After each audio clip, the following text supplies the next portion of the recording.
पाकिस्तान के बलूचिस्तान प्रांत में 500 से अधिक यात्रियों से भरी ट्रेन को हाईजैक कर लिया जाता है। और कमाल की बात इसमें यह है कि प्रशासन को इसकी कोई कानो कान खबर नहीं होती है ना। बड़ी हैरान कर देने वाली बात।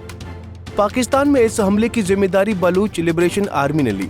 अब इस मामले में रोज नए नए कयास लगाए जा रहे हैं। ऐसे में अब बीएलए के नए बयान ने हड़कंप मचा दिया है। बीएलए आर्मी ने बड़ा दावा किया है कि उसने 214 बंधकों को मार दिया है।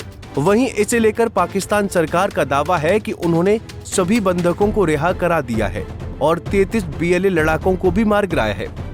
अब ये सब जानकर आपके मन में भी सवाल आ रहा होगा कि आखिर हकीकत क्या है।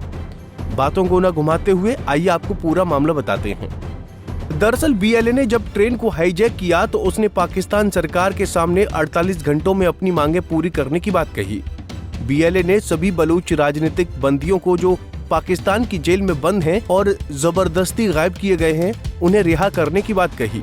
वहीं बीएलए ने ये चेतावनी भी दी कि अगर उनकी मांगे पूरी नहीं हुई और पाकिस्तानी सेना की तरफ से कोई सैन्य कार्रवाई की गई तो सभी बंधकों को मौत के घाट उतार दिया जाएगा।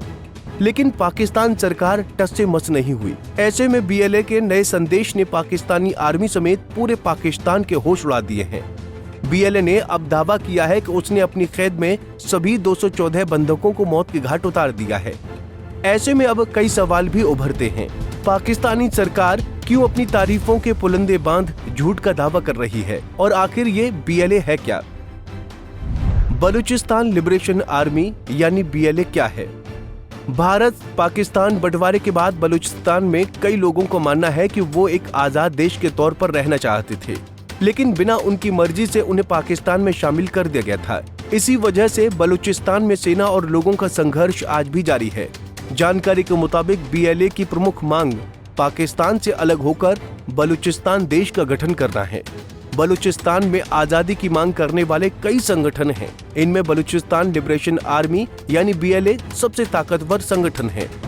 जानकारी के मुताबिक ये संगठन 70 के दशक में अस्तित्व में आया, लेकिन 21वीं सदी में इसका प्रभाव बढ़ा है। बीएलए बलूचिस्तान को पाकिस्तानी सरकार और चीन से मुक्ति दिलाना चाहता है। उनका मानना है कि बलूचिस्तान के संसाधनों पर उनका हक है। पाकिस्तान सरकार ने बलूचिस्तान लिबरेशन आर्मी को 2007 में आतंकी संगठनों की सूची में शामिल किया था। बीएलए बयान जारी कर पाकिस्तानी सेना के दावों को झूठा करार दे चुका है। समूह ने यह भी कहा कि पाकिस्तानी सेना ने अपने जवानों को मरने के लिए छोड़ दिया है। इस कड़ी में पाकिस्तानी सेना बलूच लिबरेशन आर्मी पर बड़ी कार्रवाई की तैयारी कर रही है। वो वार गेम भी खेल रही है और भारत अफगानिस्तान को इसके लिए दोषी ठहरा रही है। वो दुनिया भर में इसका ढिंढोरा पीटने की तैयारी में है। इधर भारत और अफगानिस्तान ने पाकिस्तान की हरकत को कायरता बताया है।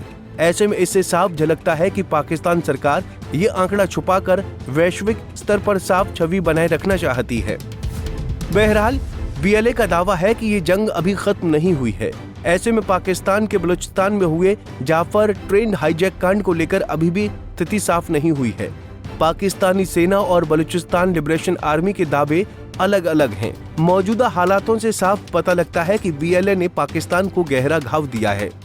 भले ही पाकिस्तान सरकार अपनी जनता को गुमराह करने की कोशिश करे, लेकिन बीएलए ने उसकी सारी सच्चाई पूरे पाकिस्तान के सामने उजागर कर दी है। खैर, अब ऐसे में पूरे विश्व की निगाहें पाकिस्तान सरकार और सेना की रणनीति पर टिकी हुई हैं। सवाल यह है कि क्या वो इस संकट को हल कर पाएंगे? क्या ये घटना आगे एक बड़ा संघर्ष का रूप तो नहीं लेगी? इन सभी सवालों के बीच एक बात तो तय है कि पाकिस्तान में उठते विद्रोही स्वर देश के लिए आगे बढ़ा खतरा साबित हो सकते हैं। Bureau report, Punjab Kesari TV. हमसे जुड़े रहने के लिए हमारे YouTube चैनल को सब्सक्राइब करें और नई वीडियो की नोटिफिकेशन के लिए बेल आइकॉन को दबाएं।